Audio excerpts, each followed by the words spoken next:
Сәлем дуслар, Узган атнаның төп яңалыкларын сөйләрбез хәзер. Кандай инде Узган атнаның төп яңалыгы Гүзәл үзенә яңа сарафан алды. Дүшәмбе төн уртасында Казанның Чистай урамында Land Cruiser юлдан чыгып очып баганага бәрелә. Ике кеше һәлак булган, өчәү төрле җәрәхәтләр ала. Монда ни әйтәсең инде? Машина резинасын вакытында алыштырырга кирәк, тизлекне арттырмагыз. Һәр 10-нчы Татарстанлы 15 меңнән дә азрак күләмдә хезмәт хакы ала. Шул ук вакытта республика халкының 2,9% 100 мең сумнан күбрәк алып эшли. Күрәләр, әгәр дә һәрбер 10-нчы кеше 15 меңнән азрак ала икән, калган 10-сы 15 меңгә күбрәк ала икән, 15 меңне 15 меңгә кушсаң, 30 мең килеп чыга бит. Синең математикадан икеле булган ахраймы? Зато мин әдәбиятны утсы укыдым. Бүтән алай дип әйтмәйәме, телеңне дә сөрт. Ярый. Дүшәмбе Казанда митрополит Феофанны җирләделәр. Аны соңгы юлга озатырга Санкт-Петербург губернаторы Александр Беглов, Ульян өлкәсе губернаторы Сергей Морозов, Россиянең икътисади үсеш министры урынбасары Михаил Бабич килде. Казанга килделәр, сүз фикерләрен әйтеп хушлаштылар. Феофанны Казанның Богородицкий монастырында җирләделәр. Юлларда җәмәгать транспорты өчен бүленгән полосалар озынлыгы исәпләнгән рейтингта Казан беренче. Икенче урынны Чаллы шәһәре алган. Беренче эшлекне Мәскәү йомгаклый. Umuman файдасыз рейтинг икән бу, әйме? Әгәр дә сез эшсезлектән интегәс икән, музыка тыңлый яисә борчак шүпләп менә шундыйрак исемлекләр төзи аласыз.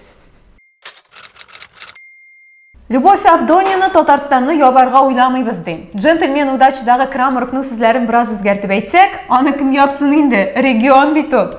Беләсезме, изоляциянең беренче дулкыныннан соң кабат катгый чикләүләр кертмиләр инде. Республика икътисады моны күтәрә алмас иде. Мин дә шулай дип уйлыйм. Шунмы? Ой.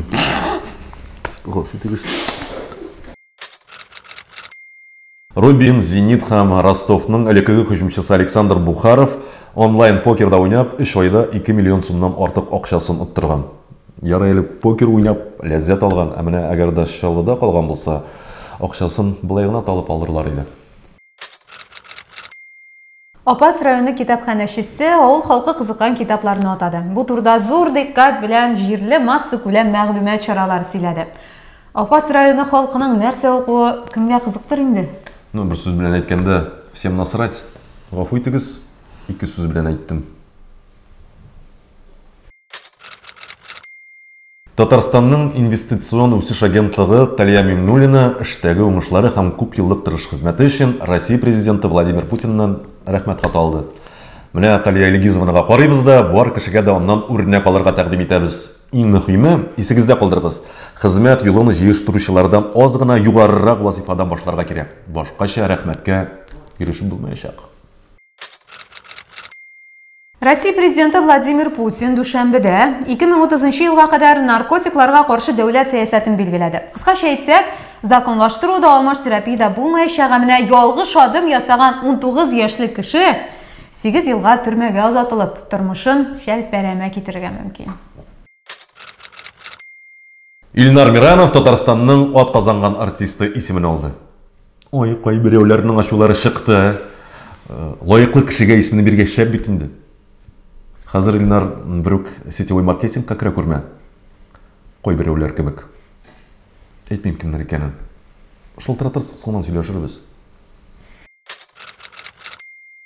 Татар җыры коронавирус сәбәпле күчерелә. Татарча ел җыры бу елның декабрендә Казан Экспоның Илһам Шакиров исемендәге залында узарга тиеш иде. Оештыручылар фестиваль 2021 елда оештырылачак ди. Кызганыч. Туктале, булса да анда кемнәр катнашыр икән соң? Шуңа узмагандыр ул. Аңлагансыздыр инде, без яңалыкларны бераз башка форматта яздырга булдык. Ошаса лайк куйыгыз, башкаларга сөйләгез. Җыр җырлагыз, гөлләргә су сибегез, чаңгыда шуыгыз, бокска йөрегез. Туктта. Әй, киләсе атнада әйтермен әле.